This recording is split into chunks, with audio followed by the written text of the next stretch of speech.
Let's look back on a dramatic opening race within GT World Challenge Europe Sprint Cup, which was led away from the pole position by the Lion Speed Porsche of Ricardo Feller. He had the advantage as they went through Paddock Hill Bend.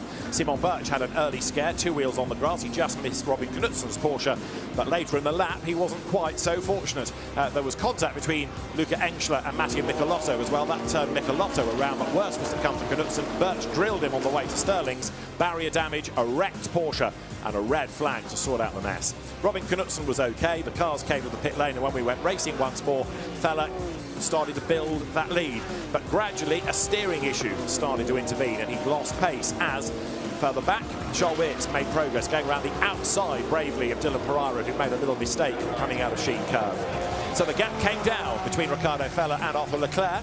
It was Porsche from Ferrari, and on the pit stop, staying out a couple of laps later than the leader, put Chris Lallam, taking over from Danny Junqueday, into the lead. Thomas Neubauer was second, and Bastien Buss had a problem with the steering issue, starting to cost that car big time and lots of places. Ultimately, number 80 would be retired.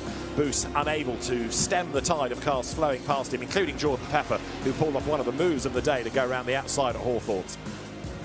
David Pittard was a little bit unlucky to get roughed up and bring the sponsors hoarding back to the pit lane, as he had to do in order to prevent that car from overheating. Chris Lallam led. He had a 5-second penalty, though, for a pit stop infringement. He overcame that to clear the 5 seconds and win. But then, as he came to the pit lane, there was news of a 30-second penalty for a bunch of cars, including his, for a yellow flag infringement, giving the win to Arthur Leclerc and Thomas Neubauer.